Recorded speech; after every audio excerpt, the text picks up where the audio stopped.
Kasi itong mundong to masyadong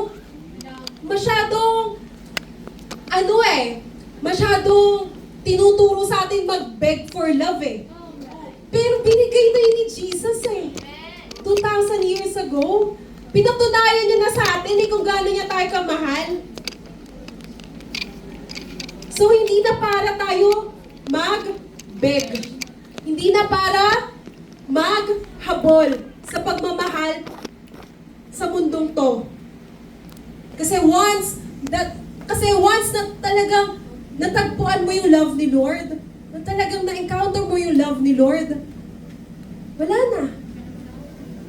Ikaw na yung magbibigay. Tama? Kasi nung wala pa tayo kay Lord, tama ba? We feel unloved. Amen.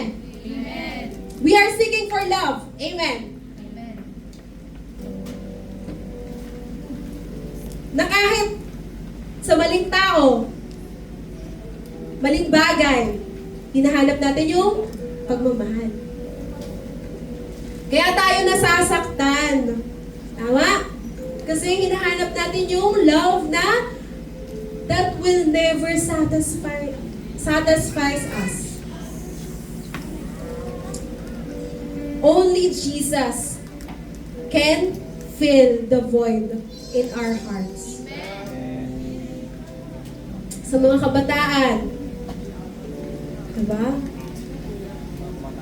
Kung ikaw, parang nandun ka sa stage na you are seeking for love, seeking attention, baka hindi mo pa talaga na-encounter yung love ni Lord. Baka it's time for you to really ask God, Lord, iparamdam mo nga sa akin tong pag-ibig na to. Na hindi okay lang sa akin na wala akong jowa. Kasi pagmamahal mo palang sapat na.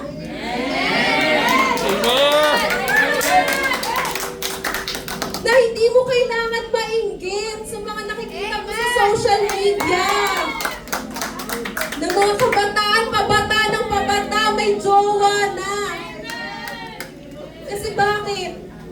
Wala sila ng love ni Lord. Pero ikaw, nandito ka ngayon. Naririnig mo to.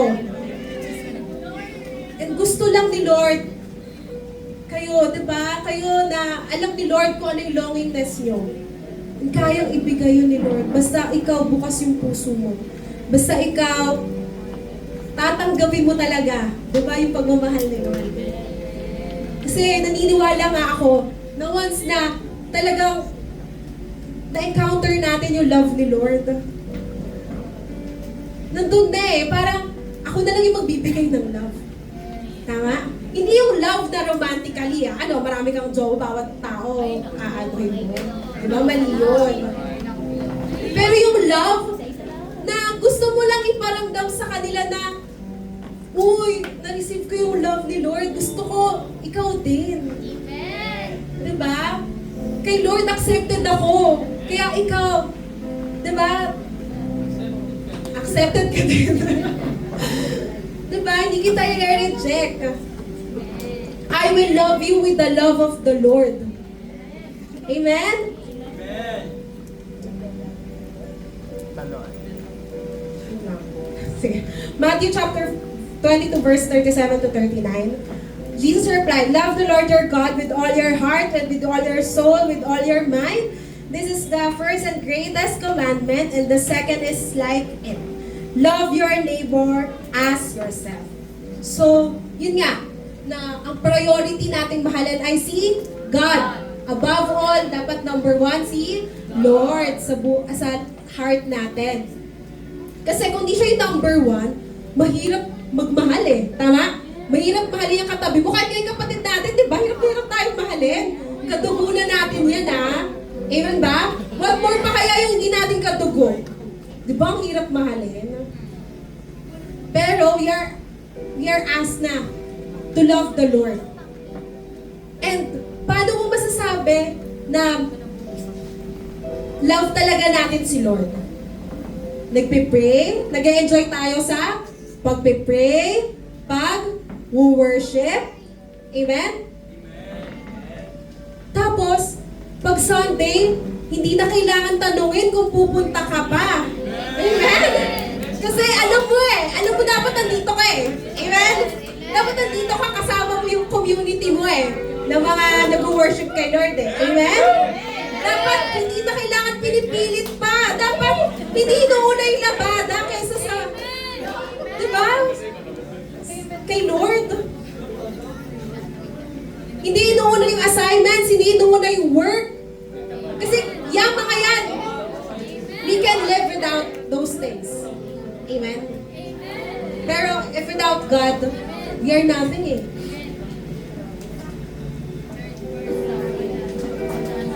Parang dami ko pang Bible verses. Pero sige. Ayan. And loving one another. So, we are being asked to love one another. So, hindi tayo pwede maging mapili in loving our neighbor. Amen?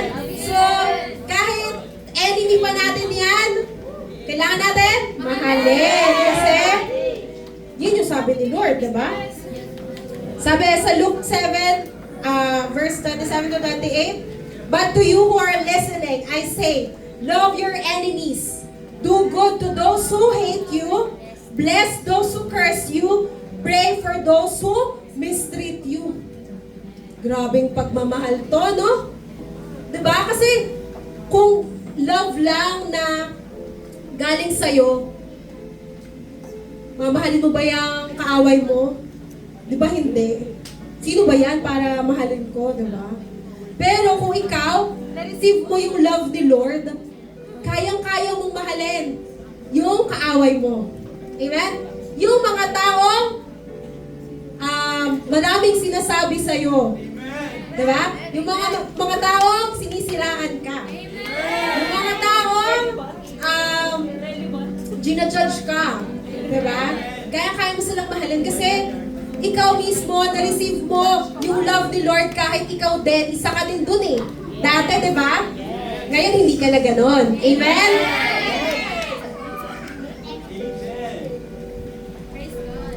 Sige, next slide na tayo. Do not love the world. So, if we choose to really love God, we should not love the world. So, ano ba tong world na to, ate? Parang sa John 3:16 kasi yung world is tao eh. Pero yung world dito na sinasabi ko is yung mga bagay sa mundong to. Achievements, money, possessions, diba? Mga bagay na kumukuha ng atensyon natin. Mga bagay na pinagka-bibisihan natin. Yan, 1 John 2:15 to 17. Do not love the world or the things in the world. If anyone loves the world, the love of the Father is not in him. For all that is in the world, the desires of the flesh and the desires of the eyes and pride of life, is not from the Father but is from the world. And the world is passing away along with its desires, but whoever does the will of God abides forever. So ito na naman siya. That whoever does the will of God abides forever. So lahat ng bagay dito sa mundong to, mawawala din to eh. Temporary lang to eh. Di ba may kasabihan nga, pag namatay ka, hindi mo masasama yung alahas mo, yung kotse mo, yung e-bike mo, yung motor mo, yung cellphone mo, even your medals, your awards, your house. Diba? Hindi mo lahat masasama yun eh.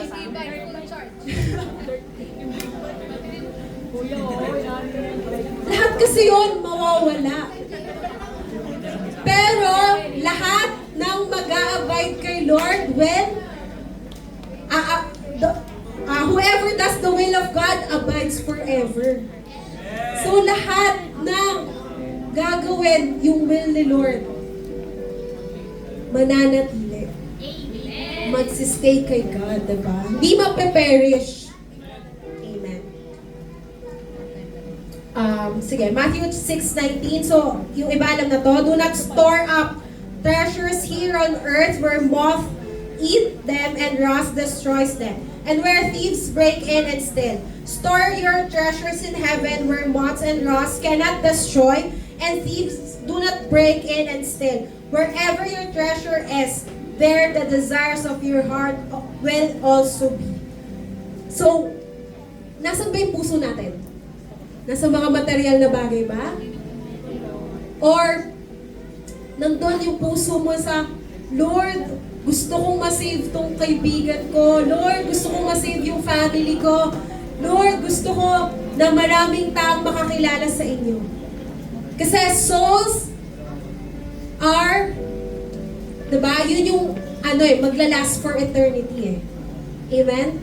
Hindi yung possessions, hindi yung material things, hindi yung pera. Pero yung mga kaluluwa na na-encounter natin every single day. Diba? Yung mga souls na nakakausap natin na kailangan si Lord. Na yun yung treasures ng heaven. Amen? Sige. Bilisan ko na.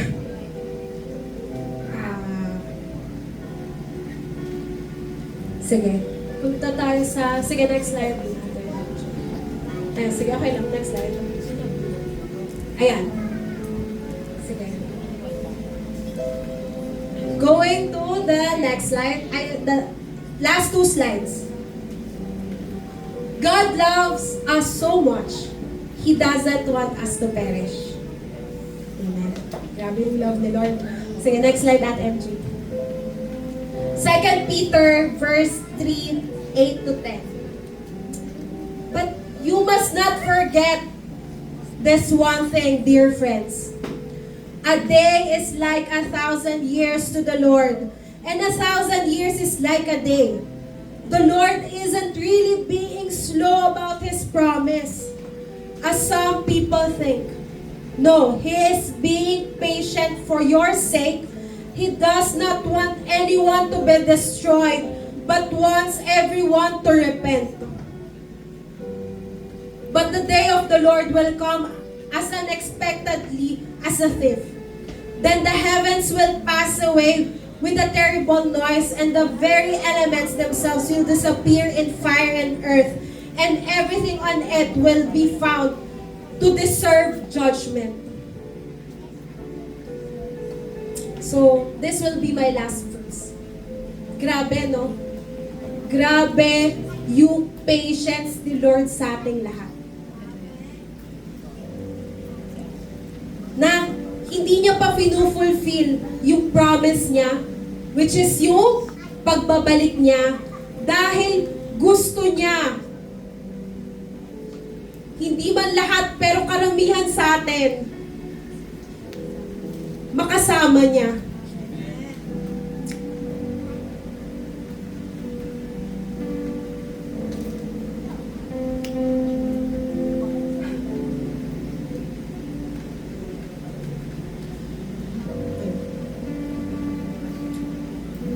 Sa ibang version, at sa ibang Bible verse, diba, the goodness of God should lead us to repentance. God is so good in our lives. Amen. Amen. Na yung goodness na yon, gusto niya i-lead tayo patungo sa Kanya. Amen. Na kahit undeserving tayo, kahit paulit-ulit tayo nadadapa, kahit hindi tayo ganun ka-committed sa Kanya, pero diba, you can testify na God is really good, that God is really faithful, pero yung purpose niya, hindi lang para i-bless ka eh, pero for eternity. Yun yung nakikita niya. Hindi yung pang-temporary lang nating kaligayahan dito sa mundong to. Pero yung eternity na pwede nating puntahan, kasama siya. And as we end, as I pray na kung tayo man yung mga tao ngayon na kumbaga hindi pa talaga fully committed, fully surrendered yung life kay Lord, now is the time. Diba? He is inviting us. Kasi we'll never know eh. Baka hindi pa nga talaga siya babalik, pero yung buhay natin, hanggang kailan na lang. Tama? We should not waste our time, our life, doing the things of this world. Amen? That we should now choose to live each day with the purpose or with what the will of God is in our lives. Amen? Kasi life is short. Diba? We'll never know until when lang tayo magkakasama-sama. Hindi siya pananakot, but this is the reality of life. Even our parents, they are getting old. We'll never know hanggang kailan din natin sila makakasama. So we should not take each day na binibless tayo ni Lord, na ginigising niya pa tayo for granted. But we should live out our lives, diba? In doing the will of God. So can we all stand as we pray?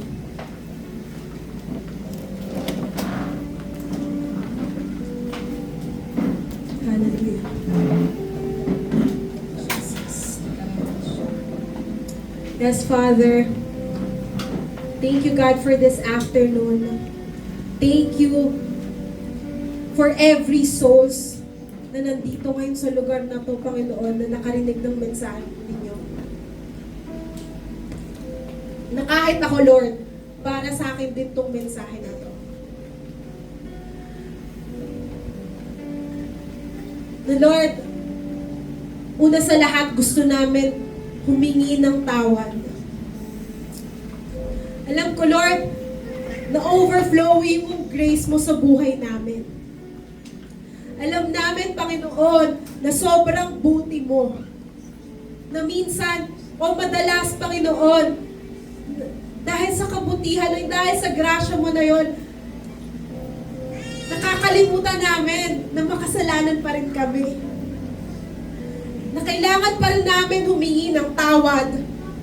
Na nagkakasala pa rin kami, na need namin magrepent. Lord, huwag mo kaming hayaan na maging komportable sa mundong to dahil hindi ito yung totoong tirahan namin.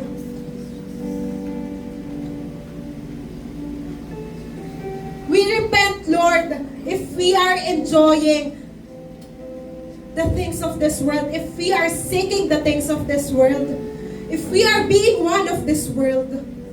Forgive us, God, if yung life namin nauubos sa mga bagay na hindi naman maglalast. Sa mga bagay na temporary lang. Lord, patawarin niyo kami kung hindi namin nagagamit yung katawan namin for serving you, Lord. If hindi namin nagagamit yung talento namin para sa glory po ninyo. If yung puso namin pinipili pa rin na hindi magpatawad. Patawarin niyo kami, Panginoon, kung nabubuhay pa rin kami sa galit, sa poot, sa unforgiveness, sa offense. Patawarin mo kami, Lord. Kung nagda-doubt pa rin kami sa pag-ibig mo para sa amin. Right now, Lord,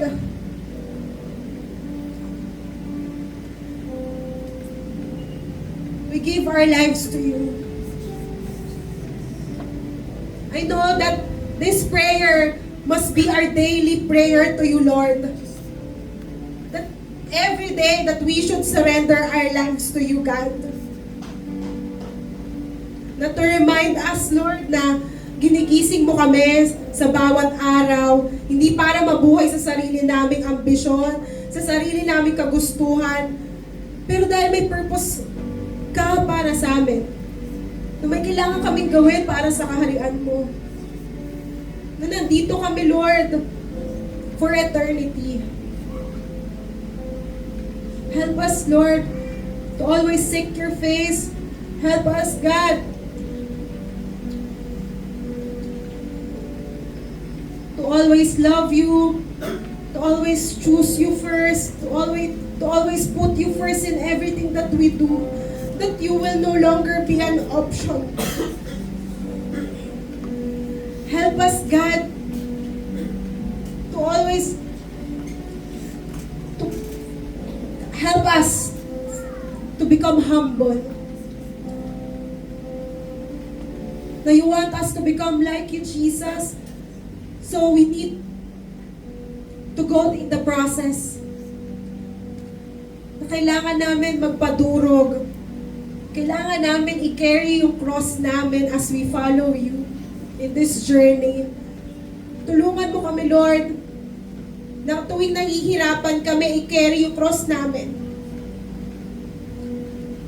We will be reminded on how you carry the real cross, Panginoon. Na supposed to be na yun dapat yung para sa amin.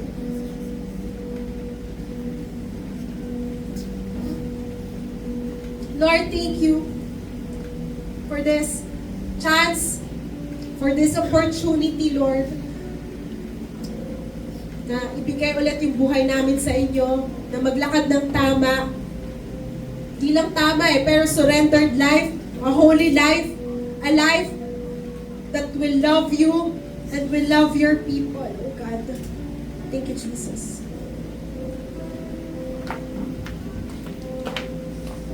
Let's sing, Lord, I'll give you my heart. Lord, I give you my heart. I give you my soul. I live for you alone. Every breath that I take, every moment I'm awake.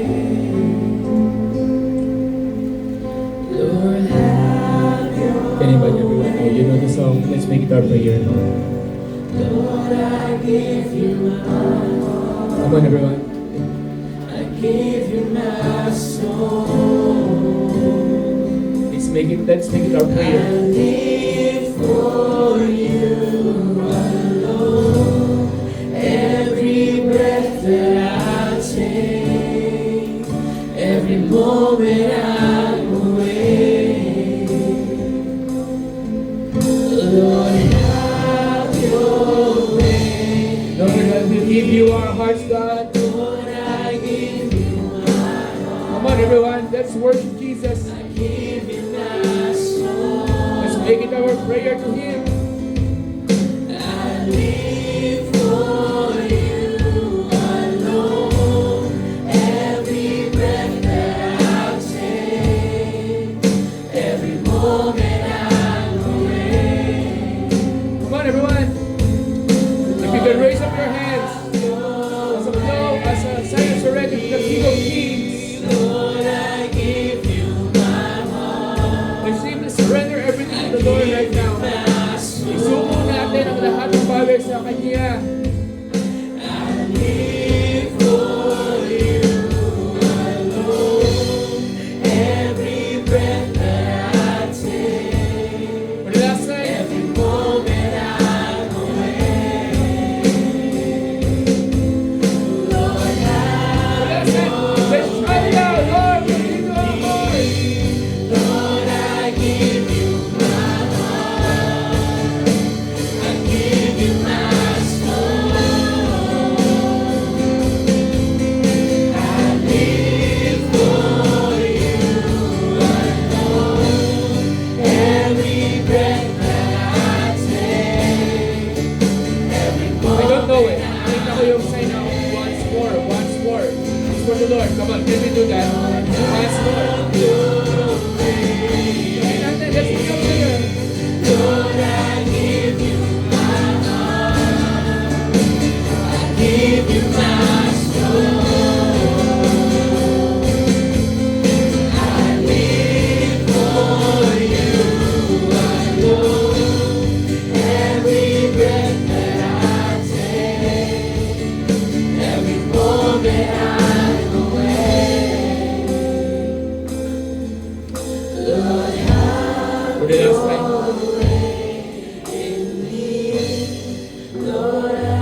church, in prayer, sons and daughters of the Lord, everyone who can hear my voice,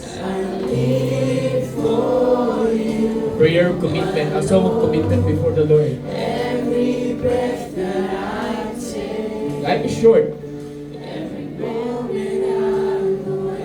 Life is short. And a life that is for the Lord is a life worth living for. Can I ask everyone to raise up your hands? Lord, you see your sons, you see your daughters here. You know every situations. You know what they experience. You know everything. And right now, I'm asking God that come and just take over every heart in this room. Touch every heart that is in this room. Hindi man namin magagawa ngayon yung gusto kong mangyari, but there's a proper time for that. But right now, Lord, you can touch every heart in this room. I don't know what the conditions of the heart of your sons and daughters right now, iba-ibang sitwasyon. God, you are the Lord who can get that heart and who can redeem that heart, and you can revive and restore and renew and refresh. You're the God who can strengthen and give hope. You are the God who can change our heart to make it from the heart of stone, isang manhid na puso, to make it the heart of flesh, isang pusong sensitive. And you can bring back that heart of worship to those who are worshipers before. Lord, you can give the heart that will to become faithful, patient, Lord God, at higit sa lahat, loving.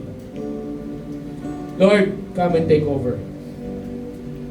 For every wounded heart, for every heart that is tired and weary, Lord, we give you every heart. At the end of the day, we give you our lives. We give to you our lives. Come on, church, can I ask you to surrender your heart, your life to the Lord right now? Just sabi mo sa Panginoon, Lord, I surrender to you everything. I surrender my heart. I surrender my life. I surrender everything. Panginoon, yun ang deserve mo, that no one will perish. To stop loving the world and start loving you. And this is our commitment today, that we will start loving you so much. That we will start loving you so much. Can you repeat me this simple prayer? Sabi mo, Panginoong Jesus, I give you my heart. I give you my life. And starting today, I will give you everything that I have. Everything that I am. All my mind, all my heart, all my mind, all my soul is yours alone. I am yours alone, Lord. I am yours alone. Thank you, Jesus. Thank you, Jesus. Come on, everyone. Let's sing there. Lord, I'll give you my heart. Lord, I give you my heart. Come on, make it your prayer. I give you my soul. I live for you alone. Every breath that I take, every moment I'm away. For the last time, shout it out to give to the Lord your heart, our heart. This is yours alone, Lord Jesus. This is yours alone. Lord, I give you my heart. I give you my soul. I live for you alone. Every breath that I take, every moment I'm away. Jesus, hallelujah. Lord, have your Can you raise up your hands for the final time when I speak the blessing of the Lord be upon you? But right now, I speak hindi lang basta pagpapala at favor, hindi lang healing, restoration, and freedom. I speak that you will carry the love of God. As you go home, wherever you go, the love of God, may the love of God surround you. May the light of the Lord surround you. People will start to notice anong meron ka, and you can simply tell them, I have the love of God in me. Lord, salamat po, Panginoon, sa ginagawa po niyo sa bawat isa. Pagpalain po ninyo ang bawat tahanan, pamilya, at ang buhay. Thank you, Lord. And this we declare. And everyone says, in Jesus' name, Amen. Sa malakas sa Panginoon. And I ask to open the lights. Tayo po'y umikot at tapos tayo mag-tingin tayo po'y magkamayan. God bless po. Okay? So, meron po tayong merienda. Okay? So, picture taking muna po tayo.